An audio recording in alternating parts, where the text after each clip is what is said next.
الحمدللہ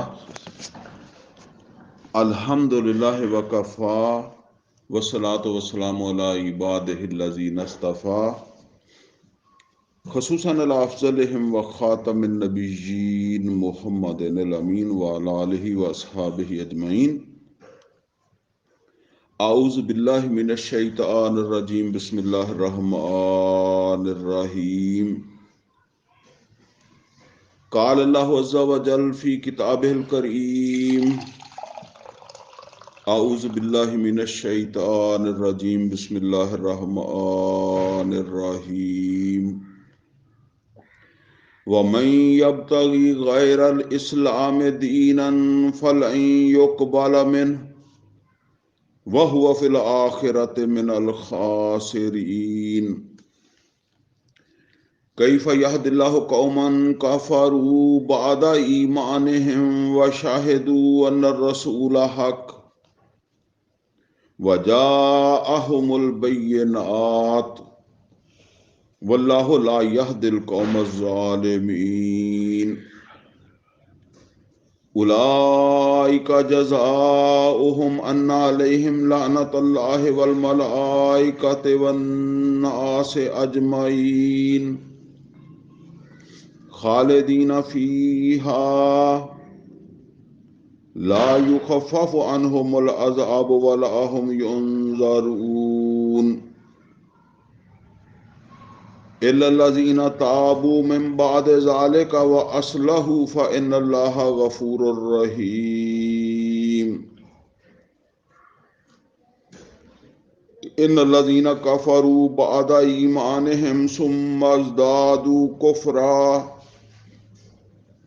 لن تقبل توبتهم وأولئك هم الضالون.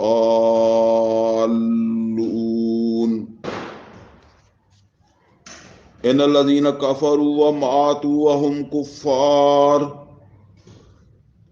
فلن يقبل من أحدهم ملء الأرض ذهبا ولو افتدى به أولئك لهم عذاب أليم وما لهم من ناصرين. لن تنالوا البر حتى تنفقوا مما تحبون وما تنفقوا من شيء فإن الله به عليم. صدق الله العلي العظيم. رب اشرح لي صدري ويسر لي أمري واحلل عقدة من لساني يفقهوا قولي. اللهم ارنا الحق حقا وارزقنا اتباعه وارنا الباطل باطلا وارزقنا اجتنابه. آمین یا رب العالمین. عزیز دوستو، ابھی میں نے سورہ آل عمران کی آیت نمبر 85 سے لے کر آیت نمبر 92 تک جو آیات ہیں ان کی تلاوت کی ہے. ان آیات کے اندر بہت اہم مضمون اللہ رب العزت نے بیان فرمایا ہے. یہ موضوع جو ہے یہ کافی طویل موضوع ہے، لیکن اس کا جو پہلا حصہ ہے وہ پہلے درس ہو چکا ہے. دوسرا حصہ آپ سمجھ لیں کہ آج ہم جو ہے وہ دوسرا حصہ جو ہے وہ سمجھ رہے ہیں. لیکن وہ بھی ہمارا جو ہے وہ الحمدللہ ریکارڈ ہو گیا تھا، یہ بھی ریکارڈ ہو رہا ہے. تو چونکہ وہ پہلے ہوا ہے، اس کی دوبارہ ضرورت ہو تو وہ بھی مل سکتا ہے. تو یعنی موضوع ایک ہی ہے، اس کو ہم دو حصوں کے اندر جو ہے وہ کور کر رہے ہیں. یہ دوسرا حصہ ہے. موضوع ان آیات کے حوالے سے کیا بیان ہو رہا ہے؟ موضوع ہو رہا ہے کہ دین اسلام عملی اعتبار سے کیا ہے. دین اسلام عملی اعتبار سے کیا ہے، اور اس حوالے سے ایمان والوں کو اللہ تعالیٰ کی اہم ترین نصیحت. اصل میں ہم نے یہ چیز پڑھ لی ہے کہ دین اسلام جو ہے وہ عملی طور پہ کیا ہے، وہ پہلے حصے کے اندر ہم نے پڑھ لیا تھا۔ اب ہم نے اس کا دوسرا حصہ جو ہے نا وہ پڑھنا ہے کہ اس کے حوالے سے ایمان والوں کو اللہ تعالیٰ نے ایک بڑی اہم نصیحت جو ہے وہ فرمائی ہے، لیکن تھوڑا سا خلاصہ تو مجھے اس کا بھی جو ہے وہ عرض کرنا پڑے گا تاکہ یہ بات جو ہے وہ سمجھ آ جائے۔ وہاں وہ تقریباً جو سمجھ لیں کہ 1 گھنٹہ 12-15 منٹ میں ہوا تھا، تو اب میں کوشش کروں گا 15 یا 20 منٹ میں وہ بات جو ہے وہ کر لوں۔ دیکھیں دین اسلام کیا ہے، پہلے تو دین سمجھیں۔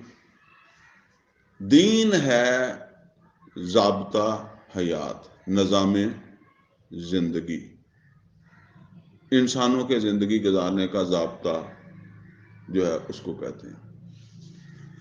اسلام کا جو مفہوم ہے، معنی ہے، وہ کیا ہے؟ تابع داری، فرما برداری۔ فرما برداری کے لفظ میں بھی بہت کچھ ہے۔ فرمان، میں جو اکثر کہتا ہوں کہ سب سے زیادہ اہمیت کس چیز کی ہے؟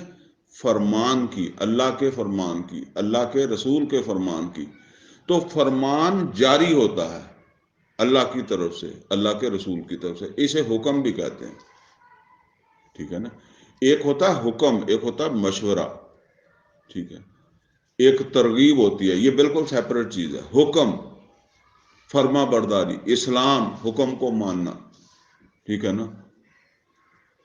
تو تابع دار بن جانا، ہتھیار ڈال دینا، سرنڈر کر دینا، ٹھیک ہے؟ اللہ کے آگے سرنڈر کر دینا۔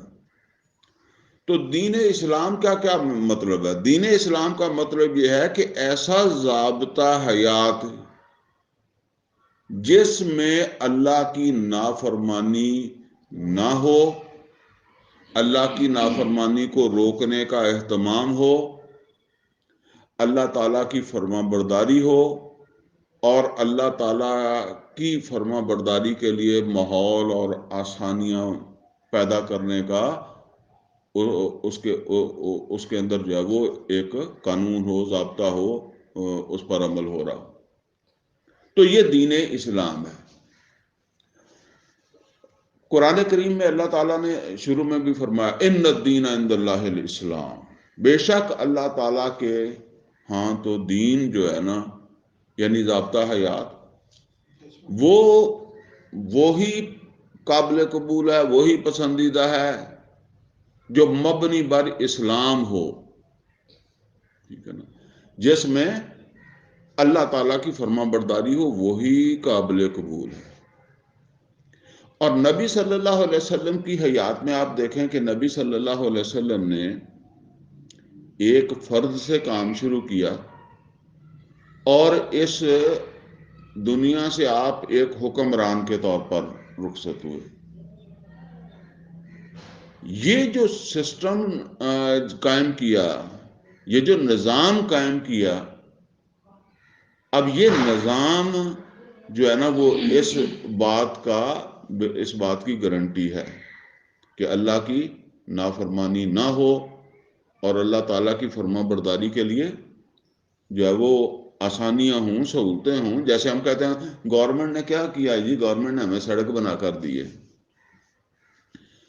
اسی طریقے سے اللہ کی نافرمانی نہ ہو، اور ایسی چیزیں ان کی روک تھام جن کی وجہ سے اللہ کی نافرمانی کی ترغیب مل رہی ہو، لوگ اس طرف جو وہ متوجہ ہو رہے ہوں، تو اس کو جو وہ روکنا۔ اچھا، اب اس کو اس طرح بھی سمجھ لیں کہ نبی صلی اللہ علیہ وسلم نے فرمایا کہ اسلام کی ایک بنیاد بھی ہے، یعنی اس فرما برداری میں کچھ چیزیں ایسی ہیں جن کو بنیاد کی حیثیت حاصل ہے۔ اور حدیث میں نبی صلی اللہ علیہ وسلم نے فرمایا بنی الاسلام علی خمس، اسلام کی بنیاد 5 چیزوں کے اوپر ہے: شہادت لا الہ الا اللہ وان محمد عبدہ ورسولہ، واقام الصلاۃ وایتاء الزکوٰۃ وصوم رمضان وحج البیت من استطاع الیہ سبیلا. اچھا بنیاد جو ہے نا، بنیاد سے اوپر، یہ تو سمجھ لیں آپ کہ بنیاد عمارت کا ایک حصہ ہے، لیکن وہ اکیلی عمارت نہیں ہے. آپ کتنی دفعہ پلاٹ دیکھتے ہیں، کسی نے خریدا ہوا تو بنیادیں بنائی ہیں، لیکن آپ اسے بلڈنگ تو نہیں سمجھتے، مکان نہیں سمجھتے. مکان تو اوپر کی تعمیر ہوگی تو پھر ہے، ٹھیک ہے نا. تو اب اس سے اوپر کیا ہے، بنیاد کے اوپر کیا ہے؟ بنیاد کے اوپر جو کچھ بھی ہے اس کو ہم 3 اصطلاحات سے سمجھنے کی کوشش کر رہے ہیں. وہ میں نے اس میں بھی بتایا تھا، وہ 3 اصطلاحیں. وہ 3 اصطلاحیں کون سی ہیں؟ نمبر 1 عبادت، نمبر 2 شہادت، نمبر 3 اقامت. عبادت، شہادت اور اقامت. عبادت کیا ہے؟ اللہ تعالیٰ قرآن حکیم کے اندر فرماتا وَمَا خَلَقْتُ الْجِنَّ وَالْإِنسَ إِلَّا لِيَعْبُدُونِ، میں نے جنوں اور انسانوں کو بس ایک ہی کام کے لیے پیدا کیا کہ وہ میری عبادت کریں. وہ جب ہم بندگی کہہ دیتے ہیں تو پھر بات ہی نہیں بنتی نا، کیونکہ بندگی فارسی کا لفظ ہے. یا تو آپ غلامی کہیں یا عبادت کہیں. غلامی اردو ہے، سمجھ آ جاتی ہے، یا پھر عربی میں ہے عبادت. تو غلامی سمجھ آتی ہے نا. مطلب یہ ہے کہ غلام کوئی حق نہیں رکھتا اپنے آقا کے مقابلے میں. 24 گھنٹے وہ غلام ہے. جس طرح آپ مالک ہوتے ہیں نا اپنی مرغی کے، آپ کی مرغی ہے، آپ اسے سڑک پر ذبح کرنے لگ جائیں، کسی کو اعتراض ہوتا ہے؟ نہیں. آپ اسے بیچ دیں، آپ کسی کو تحفہ دے دیں. غلام ایسے ہی ہوتے تھے نا، کہ وہ کسی کو تحفہ دے دیا، جی مجھے یہ غلام فلاں نے دے دیا، چلو دے دیا. اس نے فروخت کر دیا. کسی وجہ سے وہ اس سے خوش نہیں ہے، وہ اسے قتل کر دے، وہ اسے جو ہے وہ سزا دے، کوئی اعتراض نہیں کرتا تھا، کیونکہ یہ بات انڈرسٹوڈ تھی اس معاشرے میں. اس معاشرے میں غلامی تھی، ان کو سمجھ آتی تھی، عبد تھے. اسی لیے وہ قرآن حکیم میں آیا نا وَلَعَبْدٌ مُؤْمِنٌ خَيْرٌ مِّن مُشْرِكٍ، ٹھیک ہے، عبد، غلام، ٹھیک ہے نا. یہ عبد سے عبادت بنا ہے نا. تو وہ جو عبد تھا وہ کیا نمازیں پڑھتا تھا اپنے آقا کی؟ فرما برداری کرتا تھا. اس نے کہا پانی بھر کے لاؤ، پانی بھر کے لیا. اس نے کہا مالش کرو، مالش کرنے لگ گیا. اس نے کھیت میں کام کرو، یہ کرو وہ کرو. امیہ بن خلف جب بلال رضی اللہ تعالیٰ عنہ کو سزا دیتا تھا تو کوئی چھڑانے نہیں آتا تھا. کیوں؟ وہ معاشرہ اس بات کو جس طرح ہم مرغی پر اس کا حق مانتے ہیں نا. اچھا بعض معاشروں میں نہیں مانا جائے گا، تو وہاں اب آپ دیکھیں گائے کو ذبح کریں ہندوستان میں، چلیں وہاں گائے کا تو کوئی اور اس میں تقدس بھی ہوگا، لیکن عام بھی کئی کہتے ہیں ہم ویجیٹیرین ہیں، تو وہاں وہ کہتے ہیں ظلم کر رہا ہے، یہ بکری ذبح کر رہا ہے، ظلم کر رہا ہے، ٹھیک ہے نا. لیکن ہمارے معاشرے کے اندر آپ ذبح کریں، آپ کا حق ہے. اس معاشرے کے اندر جو ہے وہ غلام پر آقا کا حق ہے. وہی اصطلاحات ہیں جن کو وہ سمجھتے تھے، انہی میں بات کی اللہ نے کہ میں تمہارا آقا ہوں، میں نے تم کو پیدا کیا ہے. یہ جو یہاں دنیا کے اندر تمہارا آقا ہوتا ہے جس کے حق کو تم تسلیم کرتے ہو، میں اس سے کہیں بڑا ہوں. میں نے تم کو پیدا بھی کیا ہے، ٹھیک ہے نا. اس نے تو کہیں سے خریدا ہوگا یا پکڑ لیا ہوگا یا جو بھی کوئی کہیں سے لے آیا ہے نا، یا کسی نے اس کو جو دے دیا.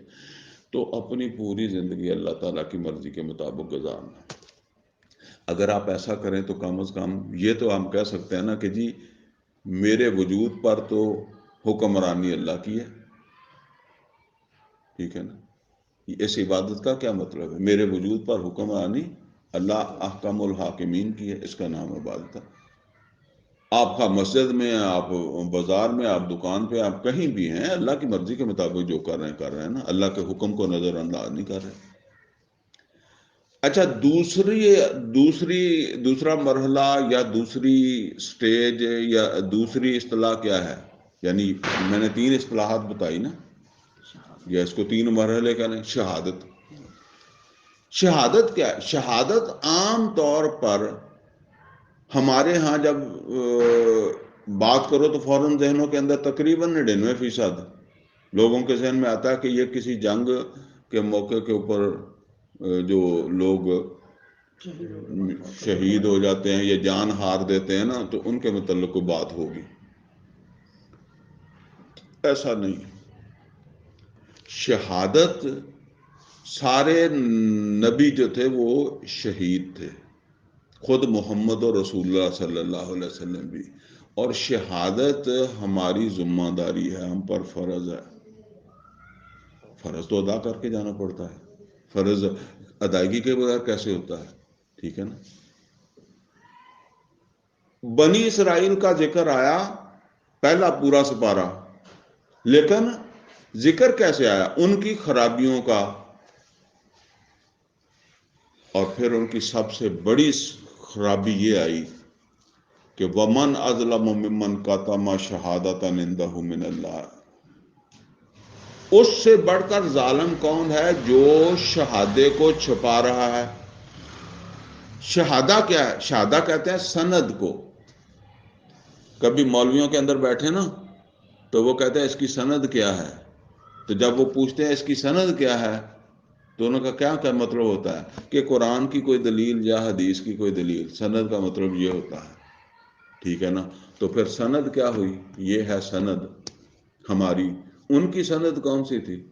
تورات یا انجیل؟ تو اصل ڈیوٹی کیا ہے؟ یہ سند، یہ شہادہ، یہ لوگوں تک پہنچانا، اللہ کا پیغام لوگوں تک پہنچانا، ٹھیک ہے نا؟ انہوں نے کیا کیا؟ چھپایا۔ تو اللہ تعالیٰ نے کہا کہ اب چونکہ انہوں نے تو ڈیڈ ہو گئے، مر گئے، کام ہی چھوڑ کے بیٹھ گئے، لہذا اب تمہیں قبلہ دیا جا رہا ہے اور تمہیں اس جگہ پر لایا جا رہا ہے، بلکہ وہ تو صرف بنی اسرائیل کی حد تک تھے، تم پوری دنیا کے لیے۔ فرمایا وَكَذَلِكَ جَعَلْنَاكُمْ أُمَّةً وَسَطًا، ایسے ہی اب تم کو امت وسط بنا دیا ہے، جیسے کبھی ان کو امت بنایا تھا جنہوں نے شہادہ چھپایا تھا۔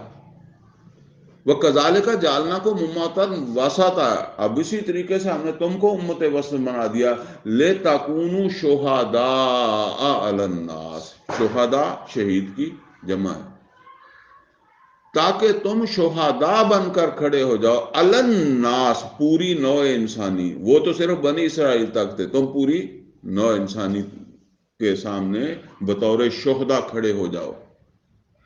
وَيَكُونَ الرَّسُولُ عَلَيْكُمْ شَهِيدًا، اور ہو جائیں رسول تمہارے اوپر شہید۔ یعنی یہ شہید میں اس لیے بول رہا ہوں کہ تب ہماری وہ غلط فہمی نکل جائے، تو رسول کسی جنگ میں تو شہید نہیں ہوئے نا۔ یہ شہادت کیا؟ یہ شہادت ہے، اس شہادے کو پیش کرنا۔ اس کو کس طرح پیش کرنا ہے؟ اس کو اپنی زبان سے بھی یا الفاظ سے بھی لوگوں تک پہنچانا ہے، اور دوسرا اس کو عمل کے ذریعے سے پہنچانا ہے۔ نبی صلی اللہ علیہ وسلم نے فرمایا تم میں سے کوئی شخص مومن نہیں ہو سکتا جب تک وہ اپنے لیے بھی وہی پسند نہ کرے جو دوسروں کے لیے بھی وہی پسند نہ کرے جو اپنے لیے کرتا ہے۔ میں غلامی میں آیا ہوں تو مجھے کوئی اس میں کوئی بھلائی لگی ہے؟ میں اللہ کی غلامی میں آیا ہوں تو اب میں اپنے معاشرے کو اسی طریقے سے اللہ کی غلامی یا عبادت یا اللہ کی بندگی کی دعوت دوں، یہ اللہ کا پیغام پہنچاؤں اپنے عمل کے ذریعے سے۔ یعنی مطلب یہ ہے کہ پہلا تو یہ ہے نا کہ خود اپنے رب کی غلامی میں آ گئے، عبادت۔ اب یہ ہے کہ یہ لوگوں کو غلامی قبول کرنے کے لیے، آمادہ کرنے کے لیے، موٹیویشن دینے کے لیے اب ان کو اللہ کا پیغام بھی پہنچانا ہے اور اپنا عمل بھی ان کے سامنے جب رکھنا ہے. اس کو کہتے ہیں شہادت. اب قیامت کے دن ایک یہ سوال ہے جس کا ہم نے جواب دینا ہے کہ ہاں بھائی تمہارے پاس اللہ کا دین پہنچا تھا تو تم نے اس کے لیے کیا کیا؟ اس کو پہنچانے کے لیے اپنی ظاہرہ ماڈل کون ہے؟ محمد رسول اللہ صلی اللہ علیہ وسلم. تو جیسے محمد رسول اللہ صلی اللہ علیہ وسلم نے اپنے عمل کے ذریعے بھی پہنچایا اور اپنی زبان کے ذریعے سے بھی جو پہنچایا. اس میں کتنی اصطلاحات ہیں، تفصیل میں ہم نہیں جا رہا ہے. دعوت، تبلیغ، امر بالمعروف نہی عن المنکر، یہ سارے کا مقصد یہی ہے. شہادت علی الناس یہ ذمہ داری ہے. یہ دو ذمہ داریاں تو سمجھ لیں کہ ہر ایک نے ادا کرنی ہی کرنی ہے. وہ بے شک نوح علیہ السلام ہے یا لوط علیہ السلام ہے یا شعیب علیہ السلام ہے یا میں ہوں یا آپ ہیں. اللہ نے امت اسی لیے بنایا. سورہ نساء کی وہ آیت ہے جس میں اللہ تعالیٰ نے فرمایا، 41 نمبر آیت ہے، فَكَيْفَ إِذَا جِئْنَا مِنْ كُلِّ أُمَّةٍ بِشَهِيدٍ وَجِئْنَا بِكَ عَلَىٰ هَٰؤُلَاءِ شَهِيدًا. اے محمد صلی اللہ علیہ وسلم اس دن کو کبھی نہ بھولیں جب ہم ہر امت میں سے ایک شہید کھڑا کریں گے تو آپ کو بھی بطور شہید کھڑا کریں گے ان پر. نبی صلی اللہ علیہ وسلم کو کھڑا کریں گے. شہید کہتے ہیں کہ جو گواہی کے عمل سے گزر گیا. یہ گواہی دے دی نا دنیا کے اندر، تو اللہ پوچھے گا کہ ہاں میرا جو پیغام آیا تھا اس کے حوالے سے جو ذمہ داری تھی کیسے نبھائی؟ تو نبی صلی اللہ علیہ وسلم بتائیں گے کہ میرے جتنے وسائل تھے، میری جتنی عمر تھی، جتنی میری صلاحیتیں تھیں، جتنے لوگوں تک میں پہنچ سکتا تھا وہ یہ ہیں، اور اگر میرے پہنچانے میں کوئی کمی ہے تو پھر تو میں بھی قصوروار ہوں، اور اگر میں نے پہنچا دیا تو پھر اب ذمہ دار تو یہ ہے. پھر وہ اسی طرح جواب دیں گے، ہم تک بھی بات پہنچ جائے گی. جہاں کسی کے اندر کمی ہوگی پھر وہ معاملہ اللہ کے سپرد ہو جائے گا. شہادت علی الناس یہ ہے جو اللہ تعالیٰ نے قرآن کریم میں فرمایا، یا ایھا الذین آمنوا کونوا قوامین بالقسط شہداء للہ، اللہ کے شہداء بن کر کھڑے ہو جاؤ. محمد اور رسول اللہ صلی اللہ علیہ وسلم اللہ تعالیٰ کی گواہی دے رہے تھے نا، تو شہداء للہ. اب اس کو اصطلاحات میں نے بتا دیا، دعوت ہے، تبلیغ ہے، امر بالمعروف نہی عن المنکر ہے، یہ دوسرا کام ہے اور یہ کرنا ہی کرنا.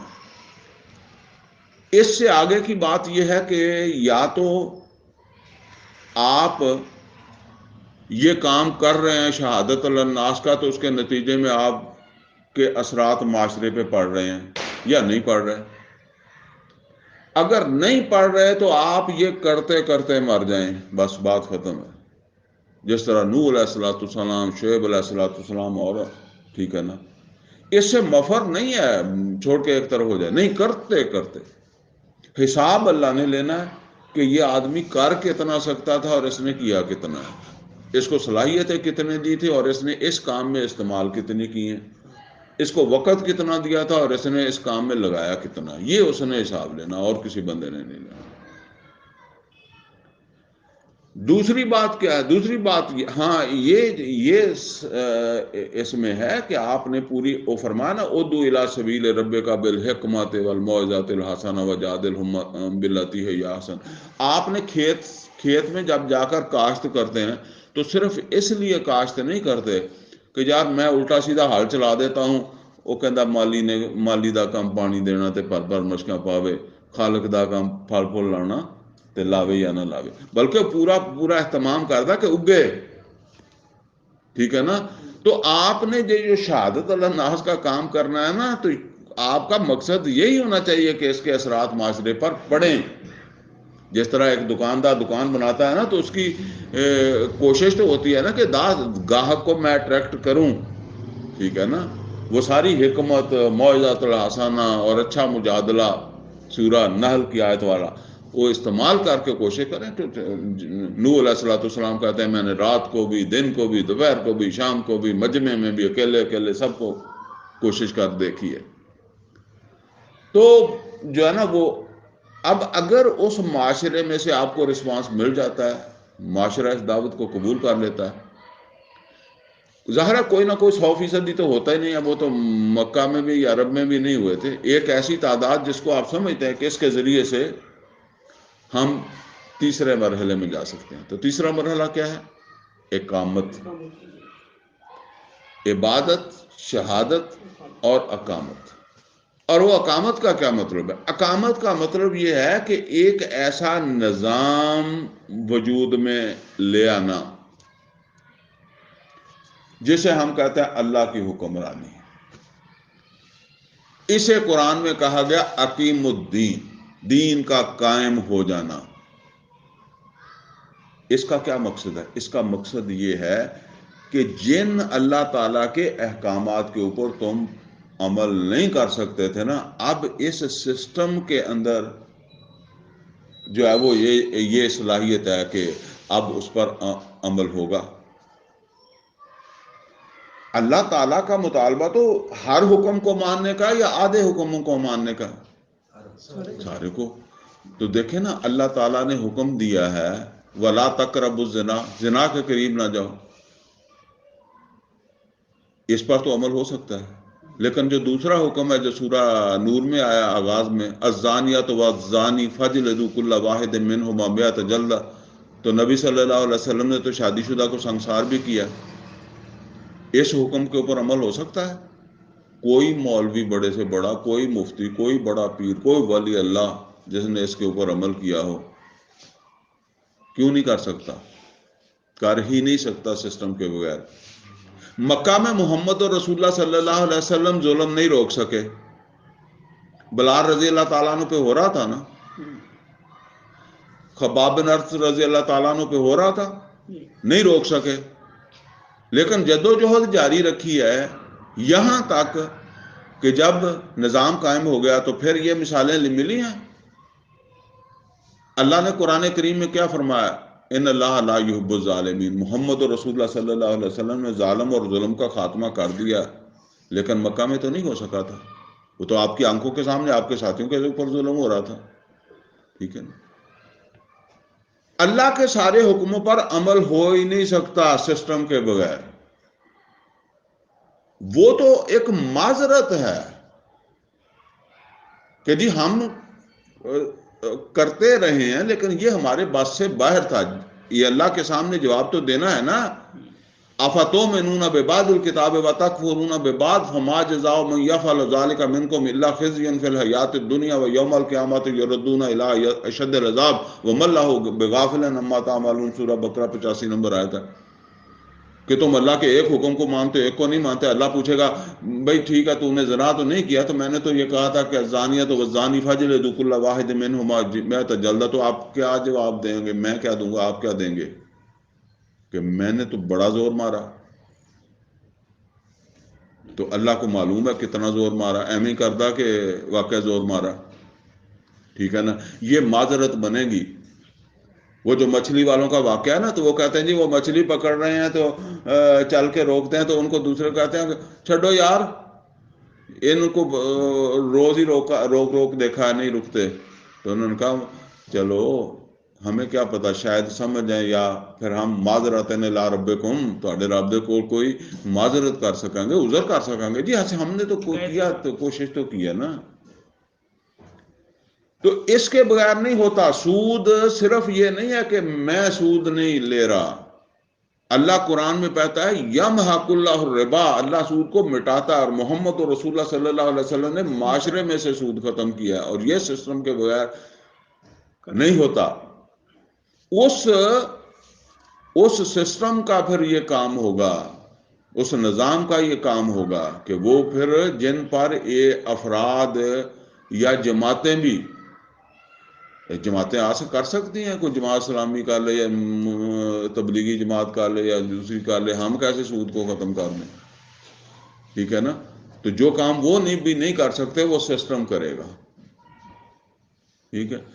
تو یہ ہے جی، اس کو سورہ شورى میں فرمایا گا شرع لکم من الدین ما وصى به نوح والذی اوحینا الیک وما وصینا به ابراہیم وموسیٰ وعیسیٰ ان اقیموا الدین ولا تتفرقوا فیہ.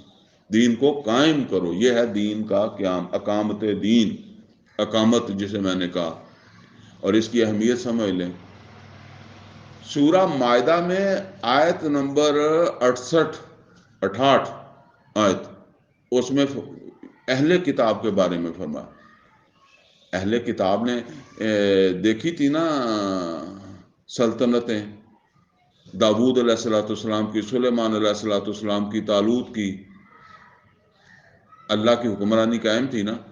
تو اب جب نبی صلی اللہ علیہ وسلم آئے، اب وہ سلطنتیں کہاں تھیں؟ تھی نہیں. تو اللہ تعالیٰ نے کیا فرمایا 68 نمبر آیت میں؟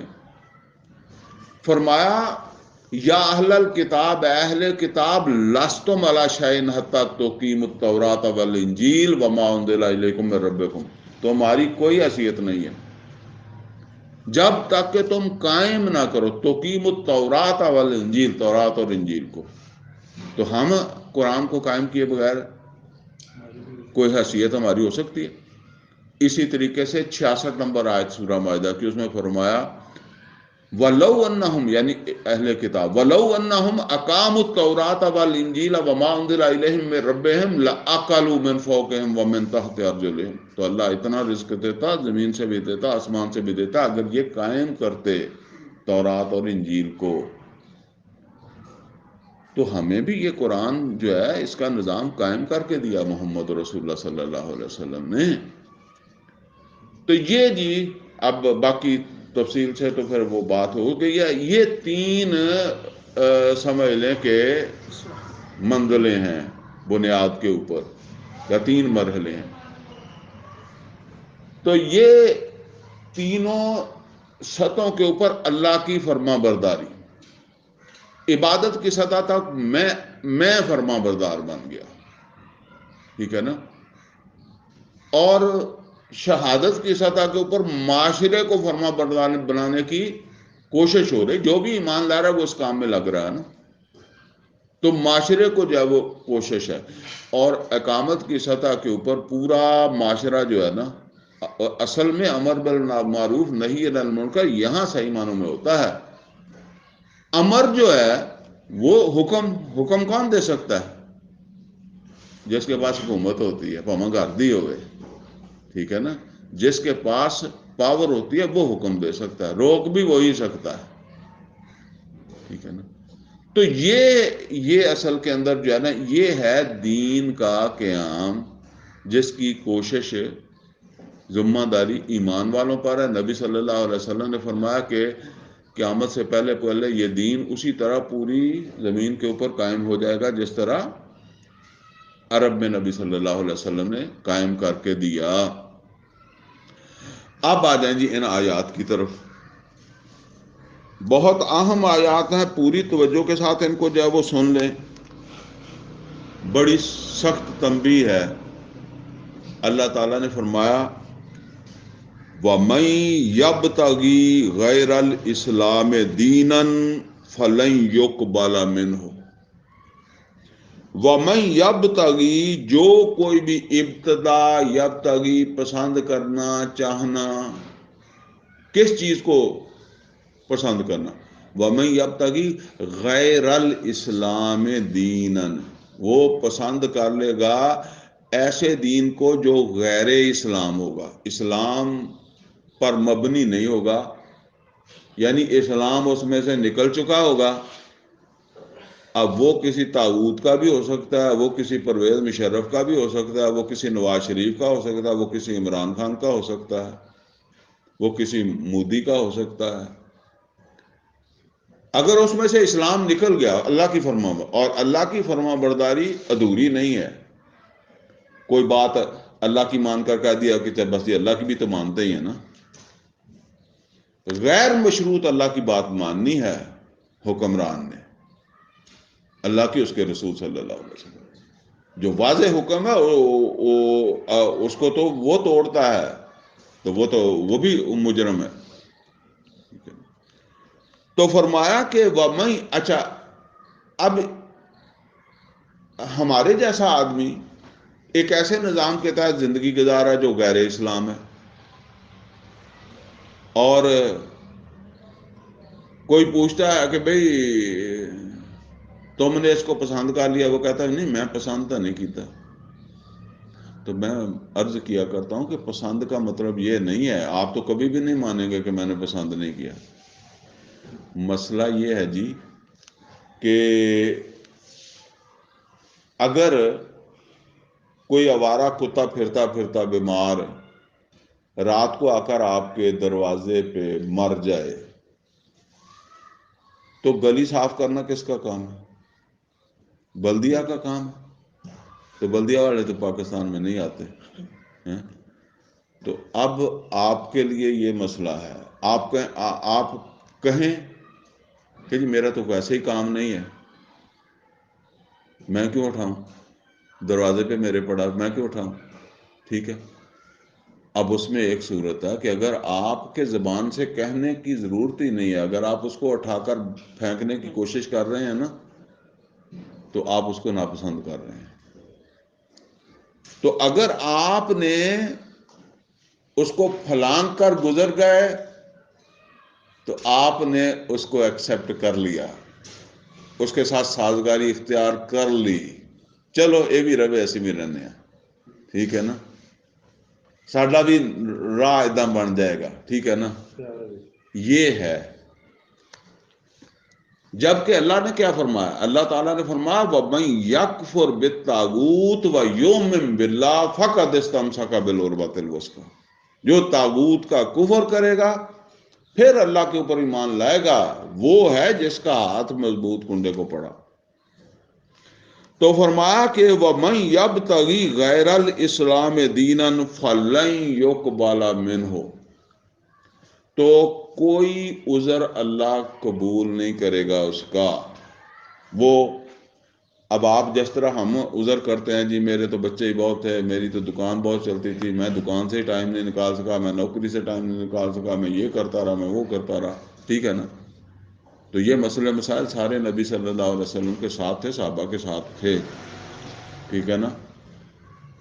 تو انہوں نے وہ شہادت علی الناس کا فریضہ ایسے کر کے دکھایا ہے نا. تو فرمایا فَلَن يُقْبَلَ مِنْهُ، اللہ نے زیادہ بحث ہی نہیں کی، فرمایا کوئی عذر قبول نہیں ہوگا جس نے غیر اسلام دین کے ساتھ اس کو قبول کر لیا. ایک ہے جدوجہد کر رہا ہے، ٹھیک ہے نا، روک نہیں پا رہا، ٹھیک ہے، وہ تو پھر ظاہر بات ہے کہ کئی سارے پیغمبر ہیں وہ نہیں روک پائے، نہیں روک سکے. لوط علیہ السلام نے کتنا بڑا مسئلہ تھا، نہیں روک سکے. تو فرمایا فَلَن يُقْبَلَ مِنْهُ. ایک یہ ہے کہ آپ تھک کے بیٹھ جائیں کہ چل یار یہ ہوں کر کے دیکھ لیا بتھیرا، یہ نہیں ہوں، ٹھیک ہے، نہیں کرتے کرتے مر جاؤ، بس یہ ہے. فَلَن يُقْبَلَ مِنْهُ وَهُوَ فِي الْآخِرَةِ مِنَ الْخَاسِرِينَ. اور ایسا جس نے سازگاری کر لی اس کے ساتھ تو وہ آخرت میں رہے گا گھاٹے میں، آخرت اس کے لیے کوئی خوشخبری نہیں ہے. وَهُوَ فِي الْآخِرَةِ مِنَ الْخَاسِرِينَ. اب فرمایا كَيْفَ يَهْدِ اللَّهُ قَوْمًا كَفَرُوا بَعْدَ إِيمَانِهِمْ. یہاں نوٹ کر لیں، یہ بات سمجھ آپ کو تب آئے گی، اسی میں آگے چل کے ذکر شروع ہو رہا ہے غزوہ احد کا. غزوہ احد، نبی صلی اللہ علیہ وسلم جب مدینے سے نکلے تھے تو کتنے بندے لے کر نکلے تھے احد کے لیے؟ 1000 آدمی. یہ 1000 آدمی جو تھا یہ کون تھا؟ یہ مسلمان تھا، کلمہ پڑا ہوا تھا، ٹھیک ہے نا. جب رستے میں سے آئے ہیں تو 350 واپس چلے گئے. یہ جو واپس چلے گئے یہ کون تھے؟ انہوں نے کلمہ پڑا ہوا تھا، یہ بھی محمد صلی اللہ علیہ وسلم کو رسول مانتے تھے. اچھا اب ان کے واپس جانے سے تقویت کس کو ملی؟ غیر اسلام دین کو. دیکھیں نا، محمد اور رسول اللہ صلی اللہ علیہ وسلم غیر اسلام دین کو اسلام میں بدلنے کے لیے ایک جدوجہد کر رہے ہیں نا. یا آپ ایسے سمجھیں کہ ہندوستان کی فوج ہے، اس کے ساتھ آپ کی پاکستان کی فوج لڑ رہی ہے، 50,000 لڑ رہی ہے. اس میں سے کوئی 10,000 آدمی پاکستانی فوج کا کہتا ہے کہ جی اچھا ہم ان کے ساتھ بھی نہیں ملتے، تمہارے ساتھ بھی نہیں ملتے، ہم پیچھے جا کر بیٹھتے ہیں. جیسے انہوں نے کہا اسی پیچھے جا کے مدینے کا نام چلیں. ٹھیک ہے، تو اس کا فائدہ کس کو ہوا؟ وہ 10,000 آدمیوں کے آنے کا فائدہ ہوا اپوزٹ فورس کو، اس کو فائدہ ہوا. نقصان کس کو ہوا؟ ان کا ہوا. تو اس کا نقصان، فائدہ ہوا غیر اسلام طاغوت کو، اور نقصان کس کو ہوا؟ جو اسلام کے لیے جدوجہد کر رہے تھے، دین اسلام کی سربلندی کے لیے کام کر رہے تھے، اقامت کے لیے کام کر رہے تھے، نقصان ہوا ان کو. اب ذرا اس کو پڑھ لیں. فرمایا کیف یہد اللہ قوما کفروا بعد ایمانہم، اللہ کیسے ہدایت دے ایسے کافر لوگوں، ایسے لوگوں کو جو کفر کر رہے ہوں بعد ایمان ہے، ایمان کے بعد. یہ ایمان کے بعد بھی کفر ہوتا ہے، اور وہ یہ ہے عام طور پر یہاں یہ نوٹ کر لیں کہ ہم سمجھتے ہیں کہ کافر صرف وہی ہوتے ہیں. یہ بھی مقام ہے، اور بھی مقام ہے. اس سے پیچھے حج نہ کرنے والے جو ہے نا، حج نہ کرنے کو بھی کفر کہا اللہ تعالیٰ نے.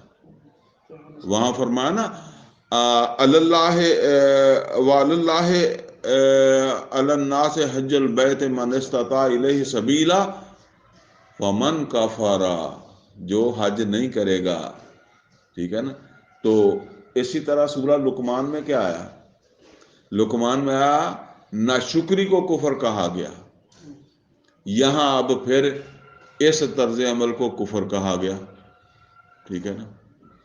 تو فرمایا کہ کیف یہد اللہ قوما کفروا بعد ایمانہم وشاہدوا ان الرسول حق، اور حالانکہ شہادت کیا دے رہے ہیں کہ رسول برحق ہے، سچا ہے. ٹھیک ہے نا. پھر رسول تو واپس نہیں جا رہا تھا. بس اسی کو اطلاع کر لیں کہ اس ماحول میں اگر رسول ہوتے تو کیا رسول بھی آرام نہ بہ جاندے جداں اسی بیٹھے ہیں، یا اینا کر کے مطمئن ہو جاندے. ٹھیک ہے نا. تو یہی بات ہے، یہی ہدایت ہے، یہی اطلاع کس کا ہونا ہے.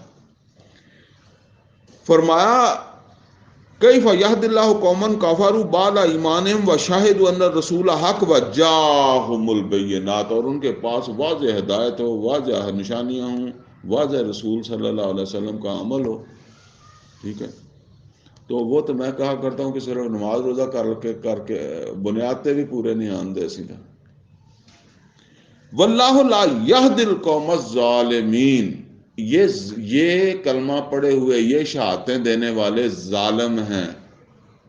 واللہ لا یہدی القوم الظالمین، اللہ ایسے ظالموں کو ہدایت نہیں دیتا کہ جو ایمان کے دعوے دار بھی ہوں، شہادت بھی دے رہے ہوں، اور دوسری طرف غیر اسلام دین جو ہے اس کے ساتھ سازگاری اختیار کر رہے ہو.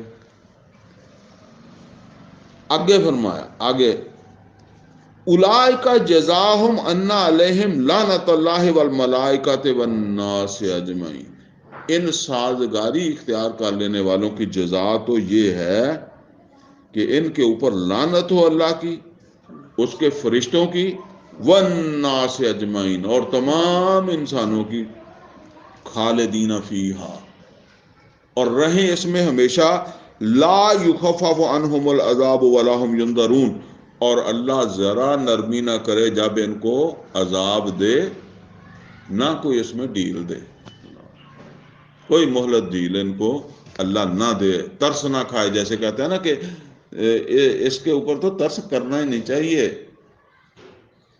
ٹھیک ہے. اب جی آگے 3 چیزیں آ رہی ہیں، 3 چیزیں دھیان سے سننی ہیں. یہ بڑی سخت بات اللہ نے کہہ دیا، اور کہیں بھی ورنہ سیدھا مکر جاندے کسی نہ کس جگہ تو. ٹھیک ہے نا. فرمایا الا الذین تابوا من بعد ذلک واصلحوا، سوائے ان لوگوں کے جو توبہ کر لیں، یعنی غیر اسلام دین سے انہوں نے سازگاری کر لی، تعاون کر لیا، قبول کر لیا، لیکن پھر انہوں نے توبہ کی، اور توبہ کے ساتھ کیا ہے؟ وَأَصْلَحُوا، اصلاح کر لی. یا توبہ کے ساتھ اصلاح ہے. اور میں نے بتایا کہ دن میں 100 بار بھی کرنی پڑے تو کرو. یہ تو ایک بات ہے نا غیر اسلام دین کی. جب بھی اللہ کی نافرمانی ہو تو وہ تو اس کو وہاں تو توبہ ہے. اللہ کی، اللہ کے رسول کی نافرمانی، حکم توڑ لیا نا، تو پھر تو توبہ ہے. نبی صلی اللہ علیہ وسلم کہتے ہیں میں دن میں 100 بار استغفار کرتا ہوں. تو اور کیسے؟ ڈرائیور سے جو وہ ٹائر اترے گا، کلو بنی آدم خطاؤں و خیر الخطائین توابون، تو یہ تو کرتے. یہ تو بہت بڑی بات ہے کہ غیر اسلام دین کے ساتھ سازگاری اختیار کر لینا، بلا وجہ نماز نہیں پڑھ سکے. ٹھیک ہے نا. تو اس کے اوپر بھی توبہ ہے. تو فرمایا کہ الا الذین تابوا من بعد ذلک، سوائے ان لوگوں کے کہ جو ایسا کر چکنے کے بعد توبہ کر لیں، وَأَصْلَحُوا، اور اصلاح کر لیں. یہ ساتھ اصلاح کا لفظ پکا کر لیں. وَأَصْلَحُوا فَإِنَّ اللَّهَ غَفُورٌ رَحِيمٌ، تو اللہ تعالیٰ غفور ہے، رحیم ہے. وہ تو حدیث میں آیا التائب من الذنب کمن لا ذنب لہ، وہ ختم بھی کر دے گا. اور پتہ نہیں وہ احد نہ جانے والوں میں سے کتنے کے اس نے ختم کر دیے ہوں گے. وہ تو صرف ایک سبق کے لیے، ادروائز ان کو سنایا تو انہی کو جا رہا ہے. ان میں سے دیکھو ہمیں ایک ایک کا نام نہیں پتا، کتنے توبہ کر لی ہوگی. ٹھیک ہے نا. تو اللہ معاف کرنے والا ہے، تو یہ تو کوئی بات نہیں ہے. عمر فاروق رضی اللہ تعالیٰ عنہ کہاں محمد رسول اللہ صلی اللہ علیہ وسلم کو شہید کرنا چاہتے تھے، اور کہاں کتنا مقام مل گیا. ٹھیک ہے نا. تو یہ ہے آج ہمارے لیے. ہم چونکہ قرآن پڑھتے ہی نہیں، سمجھتے نہیں، اور اسی وجہ سے جو ہے نا وہ زیادہ خرابی کا سبب بھی یہی چیز ہے. اور وجہ اصل میں یہ ہے کہ یہ اگر پڑھ لیں، سمجھ لیں، تو پھر ہمیں نظر آتا ہے کہ پہاڑ نہ متھا کون لاوے. کام بڑا مشکل ہے. وہ مولوی خود پھر ساڈیاں نظراں چ آ جائے گا بھی یہ تو اتنے بیٹھا یہ کی کردا. تو یہ بات. اچھا جی، یہاں ایک صورت بتائی لعنت سے نکلنے کی. پیچھے بتایا نا کہ ایسے لوگ تو ایسے شہادتیں دینے والے اور ایسے ایمان والے، وہ تو اس بات کے حقدار ہیں کہ ان کے اوپر لعنت ہو، اللہ کی، اس کے فرشتوں کی، تمام انسانوں کی. ہاں البتہ اگر وہ ایسا کر چکنے کے بعد توبہ کر لیں اور اصلاح کر لیں، فإن اللہ غفور الرحیم، تو اللہ غفور ہے، رحیم ہے، معاف کرنے والا ہے. اگلی الا الذین کفروا بعد ایمانہم، یہ ہر ایک توجہ کے ساتھ سمجھنے والی آیت ہے. یہ بھی بات ختم نہیں ہوئی. ان الذین کفروا بعد ایمانہم، یہاں ہے ایمان کے بعد کفر کرنے والوں کی بات. بے شک وہ لوگ جنہوں نے کفر کیا ایمان کے بعد، ثم ازدادوا کفرا، پھر توبہ کی بجائے اس میں کیا ہے؟ بڑھتے چلے گئے. ثم ازدادوا کفرا، اسی کفر میں آگے سے آگے، اور تھوڑا ٹائر اتر ایسی پھر ہولی ہولی ختان ہو گئے. ٹھیک ہے نا. ثم ازدادوا کفرا، پھر وہ بڑھتے چلے گئے. لن تقبل توبتہم، تو ان کی تو توبہ بھی قبول نہیں ہوگی. مطلب کیا ہے؟ مطلب یہ ہے کہ وہ بڑھتے جا رہے ہیں نا. کس چیز میں؟ کفر میں.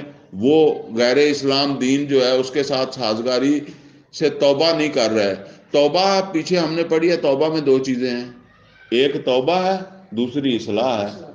وہ اصلاح نہیں کر رہے بلکہ بڑھتے چلے جا رہے ہیں، اور ساتھ توبہ توبہ بھی کہہ رہے ہیں. یعنی ایک توبہ یہ بھی ہوتی ہے کہ آپ جو ہے نا وہ شراب جو ہے وہ ڈالیں تو توبہ توبہ توبہ چک کے پی لیں، یا صبح لگا لیں توبہ کی قوالی، ٹھیک ہے، میری توبہ میری توبہ. تو وہ پیچھے ہم نے پڑھا اس کے ساتھ اصلاح ہے، جبکہ وہ ادھر ہی چلے جا رہے ہیں. تو یہ توبہ ہے نہیں. اس طرح بھی آپ نے دیکھا ہوگا نا، جیسے ہم مطلب یہ ہے کہ سیریس تو ہم ہوتے نہیں کہ اس چیز کو ہم نے چھوڑنا ہے، ویسے توبہ کر لینا ہے، ٹھیک ہے نا. تو یعنی ایک ایسی توبہ جس کے ساتھ اصلاح نہیں ہے، تو فرمایا لن تقبل توبہ تم، لیکن وہ اپنی زبان نال تو کہندے ہیں نا پھر بھی، تو فرمایا تو قبول ہی نہیں ہوتی. اولئک هم الضالون، یہ گمراہ ہیں، انہوں نے یہی نہیں سمجھ کہ جو ہے نا وہ توبہ کے ساتھ اصلاح بھی ضروری ہے. یہ اصلاح نہیں کر رہے اور کرتے چلے جا رہے ہیں. تیسرے، ان الذین کفروا ماتوا وهم کفار، اور بے شک وہ لوگ جو یہ کفر کریں اور پھر کفر کرتے کرتے مر جائیں، وہ ویسے ہی توبہ دا نام ویسے بھی نہ لیں، ٹھیک ہے نا. تین طرح دے ہو گئے. فَلَنْ يُقْبَلَ مِنْ أَحَدِهِمْ مِلْءُ الْأَرْضِ ذَهَبًا وَلَوِ افْتَدَىٰ بِهِ. اور یہ اگر قیامت کے دن اللہ کو اپنے گناہ کا فدیہ، وہ غیر اسلام دین سے سازگاری کا فدیہ، آسمان اور زمین کے درمیان کا خلا سونا بھر کر بھی دیں. یہ سونا تو ایسے اتنے بھی نہیں بھر سکتے، اتنا سونا ہم چاہیں کہ زمین آسمان کے درمیان کا خلا سونے سے بھر لیں تو نہیں بھر سکتے. ویسے بات ہی ہے، وہاں کہاں سے آ جائے گا. اللہ نے کہا کہ اگر اتنا سونا بھی یہ لا کر دیں کہ ہم نے غیر اسلام دین سے سازگاری کر لی تھی، توبہ نہیں کر سکے، ٹھیک ہے نا، نہیں یاد آئی یا نہیں خیال آئی، تو فرمایا اللہ نہیں لے گا ان سے یہ جرمانہ. فَلَنْ يُقْبَلَ مِنْ أَحَدِهِمْ مِلْءُ الْأَرْضِ ذَهَبًا وَلَوِ افْتَدَىٰ بِهِ أُولَٰئِكَ لَهُمْ عَذَابٌ أَلِيمٌ، ان کے لیے ہوگا دردناک عذاب. وَمَا لَهُم مِّن نَاصِرِينَ، کوئی نہیں ہوگا ان کو چھڑانے والا. اچھا جی، یہاں تین طرح کے لوگ آئے ہیں، پھر اس کو ریپیٹ کر رہا ہوں. ایک وہ جو توبہ کر لیں اور اصلاح کر لیں، تو اللہ تعالیٰ نے کہا فَإِنَّ اللَّهَ غَفُورٌ رَحِيمٌ. وہ مطلب یہ ہے کہ اس میں یہ نہیں ہے جتنا مرضی عرصہ آپ کرتے رہے ہیں، ٹھیک ہے نا. جب آپ کو سمجھ آ گئی ہے تو اس وقت توبہ کریں، اصلاح کریں. دوسرا کیا ہے؟ دوسرا وہ ہے کہ توبہ تو کہہ رہا ہے، اصلاح نہیں کر رہا، بلکہ اسی راستے کے اوپر چلا جا رہا ہے. تو فرمایا تو گمراہ ہے، سمجھ جدا اس کے تو بے وقوف ہے، سمجھ ہی نہیں انہوں کہ توبہ کداں کرنی. جے احساس ہویا توبہ دا تو پھر بندے دے پتروں طرح کر.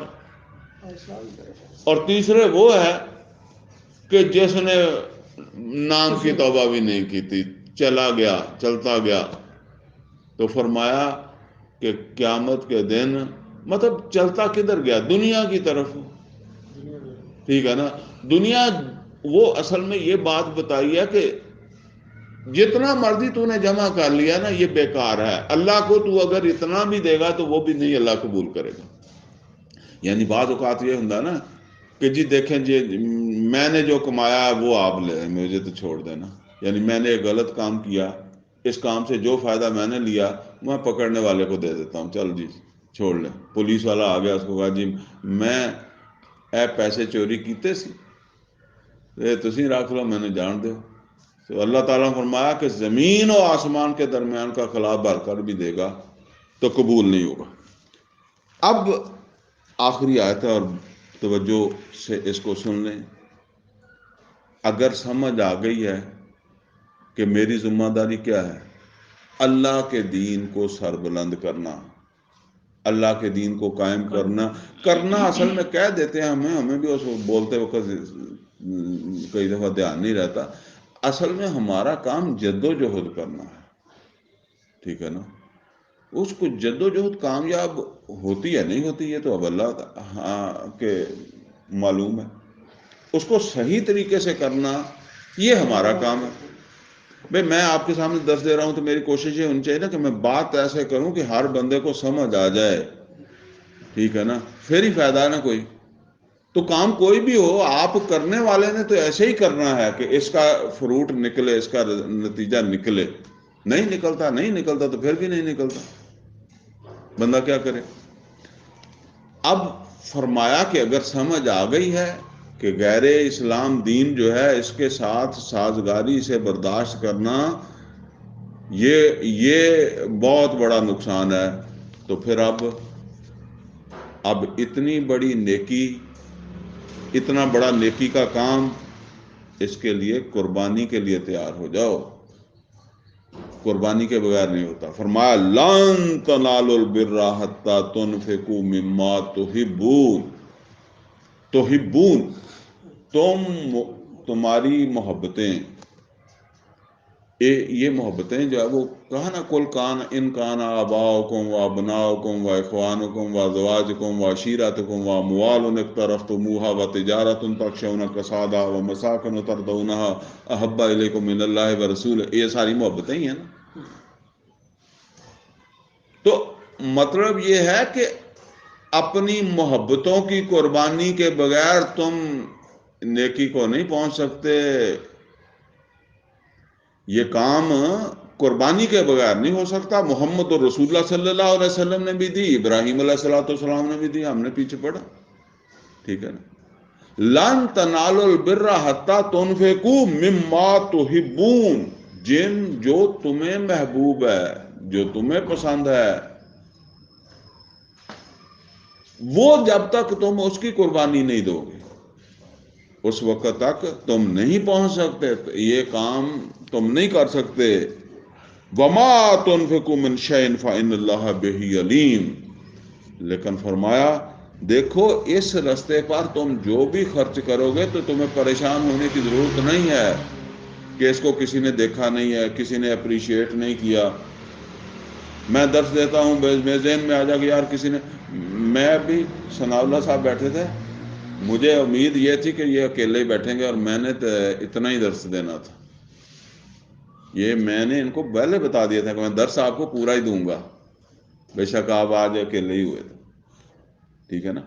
بھئی آپ تو کام اپنا پورے طریقے سے کریں نا، کھیت کو صحیح طریقے سے جو ہے وہ آپ کریں کاشت، ٹھیک ہے. باقی پھر جتنا آپ کر سکتے ہیں اس سے زیادہ تو عذر بھی تب ہی بنے گا نا، عذر بھی تب بنے گا. مجھے کئی دفعہ میں ضرورت ہوتی ہے چھٹی کرنے کی، میں چھٹی نہیں کرتا. کیوں؟ میں کہتا ہوں یار ایک بھی بندہ آ گیا نا تو اس کے دل میں یہ بات آئے گی، کبھی بڑی کو مجبوری بن جائے. ویسے میں گروپ میں وہ ڈال بھی دیتا ہوں، لیکن یہ ہے کہ پھر وہ اس وقت سمجھیں کہ میرا کچھ زیادہ ہی مسئلہ ہے جب میں نے چھٹی کی ہے. ادروائز میں اس بندے کے لیے ہوتی ہے، اس کے وہ ایک تاثر لے کر جائے گا نا کہ جی میں آیا تھا وہ نہیں آیا تو اس دفعہ میں نہیں جاتا، شاید وہ اب بھی نہ آئے. تو آپ اس کام کو اس اہتمام کے ساتھ کریں نا. اور جہاں ہمارا کوئی دنیاوی فائدہ ہوتا ہے، روزی ہوتی ہے، دکاندار دکان کتنے اہتمام سے کرتا ہے، نوکری والا نوکری کیسے اہتمام سے کرتا ہے. اس کو پتا ہے کہ مجھے اہتمام سے کرنے سے ترقی ملے گی، میری دکان پر گاہک اہتمام سے کرنے سے آئے گا. تو اگر یہاں دنیا کا فائدہ نہیں ہے تو آخرت کا فائدہ تو وہ بھی تو پھر اسی طرح ملے گا نا. تو فرمایا کہ وما تنفقوا من شیء، جو شے بھی تم، جو قربانی بھی تم اس رستے پر دو گے، فإن اللہ بہ علیم. تو تمہیں لکھنے کی بھی ضرورت نہیں، یاد رکھنے کی، ڈائری پر لکھنے کی ضرورت نہیں، کسی کے سمجھانے سکھانے کی بھی ضرورت نہیں ہے. اللہ کے وہ علم میں تمہیں وہ مل جائے گی. اللہ تعالیٰ سے دعا ہے کہ اللہ ہمیں دین کا فہم عطا فرمائے، عمل کی توفیق عطا فرمائے. اقول قولی ھذا واستغفر لی ولکم ولسائر المسلمین والمسلمات.